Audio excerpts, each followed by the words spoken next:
ротацияны 100% колдойм. Биринчи эле. Анан Баткен облустук сотунун судьясына кызматынан Ысык Көл облустук сотунун судьялык кызматына которулдум. Ал жакта 8 штат эле бар болчу. Оптимизациядан. А бул жакка келсек 10 штат экен. Кадимгидей 3 коллега бар экен. Ошо 3 коллеганы мен кылмыш жаза иштери жана жооптор коллегасына бөлүндүм. Анан гражданский, уголовный, административный коллегалар ар бири өздөрү иш карайт экен. А Баткенде биз универсал болуп калган элек. Бардык коллега кире берет элек, жетишпейт элек.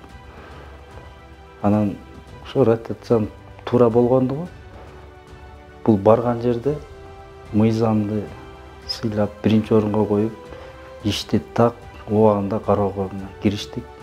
Элге, мамлекетке кызмат кылууну биринчи орунга койдук. Ал жакта иштерди кароодо өзгөчөлүктөр бир аз бар экен. Бирок республика боюнча бир эле кодекс. Ага карабастан практика ар башкача экен. Азыр биз келип колдонуп жүргөн практикабызды бул жакка үйрөтүп атабыз. А бул жакта бар практиканы өзүбүзгө кабыл алып атабыз.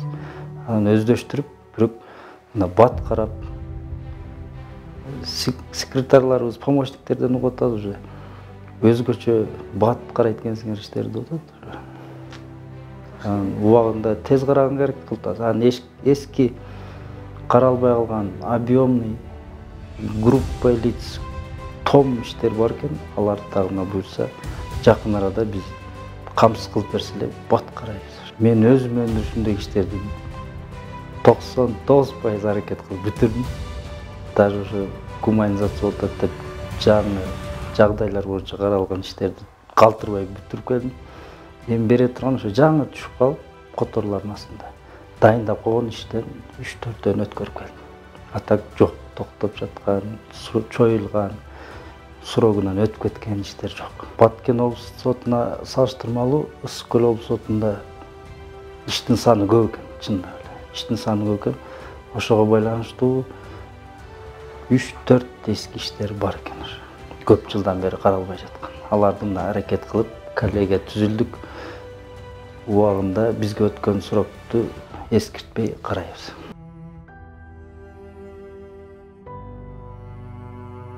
Самирбек Курамашевдин бүт айткандарын кунткой угуп, жазып алганбыз. Аларды аткарып, ошо өз убагында кыйнабай эч кимди караганга мына сөз беребиз. Ошо сапат жагын өтүп атабыз. Бүт эч кандай сотко болгон элдин ишеничин кайтарышыбыз керек. Биринчи орунга ошону коюп атабыз. Мыйзамды сактап, элдин ишеничин, сотко болгон ишеничин кайтарышыбыз керек. Көлдө тоскоолдук болгон жок. Бул жакта орустардан калгандай саат-сааты менен, убакты менен жүрөт экен. Жоопкерчиликтүү экен. Ошого биз аябай сүйүнүп атабыз. Чыры жок, угуп, мыйзамды сактайт экен. Дисциплина бар экен. Бизге ошол жакта. Ошон үчүн иш дагы алдыга жылып атат. Биз токтотпой уже алдыга жылдырып ишти көрсөттүк да, мындай. Кийин мына 6 айлык, анан жылдык жыйынтыкта итогду чыгарабыз.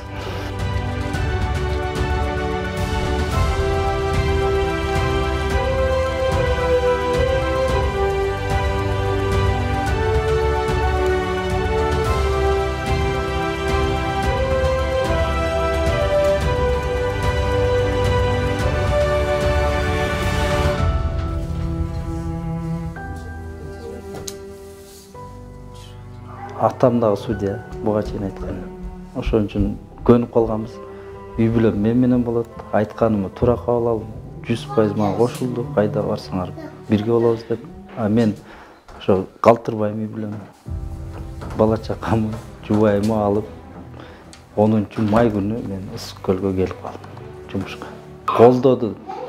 Ротацияны, президенттин жарлыгын, ошо мен барып иштейт деген жерди бүт баарын колдоду.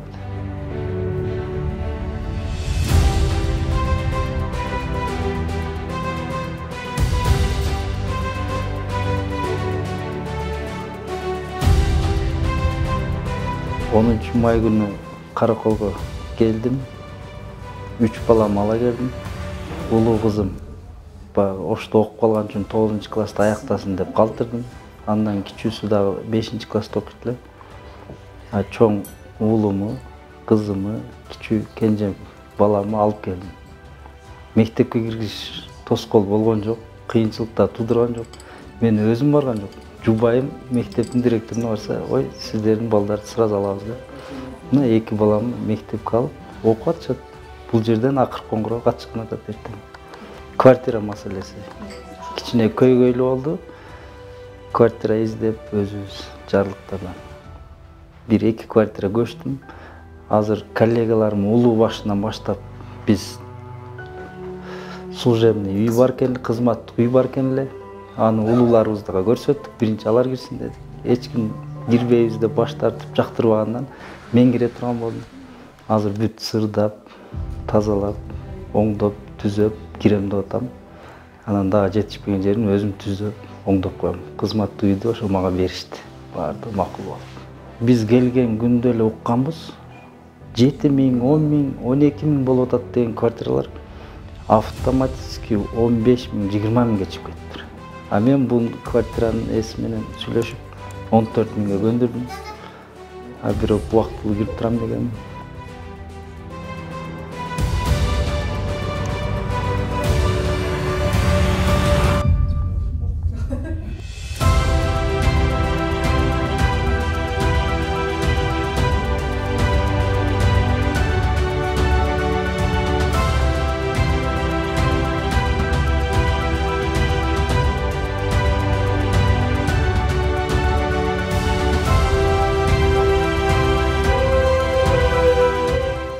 Сот системасында иштегеним 18 жыл болду. Үзгүлтүксүз. Өзүм ошо аппараттан чыккан. Судьялык кызматта 9 жыл 2 ай болду. Мен келген күндөн баштап эле Нурлан Кийикбаевич баш болуп, коллегия түзүлүп, секретарь, помощниктерге, кеңсе бөлүмүнө айтып атабыз, элге эч кандай катуу тийбейт. Арыз доомат менен келет. Токтоосуз кабыл аласыңар. Алардын бүт көйгөйүн биз карайбыз, биз чечебиз. Анан болгон процессти убагына даярдагыла деп атабыз. Күтпөйт эч ким. Биз убагында киребиз, убагында карайбыз. Бүт чечимди мыйзам негизинде гана чыгарып беребиз. Аны түшүндүрүп атабыз. Чечимдин маңызы ушундай. Эмне себептен канааттандырылды, эмне себептен канааттандырылбады түшүндүрүп айтсак ынанып кеткендер да болду.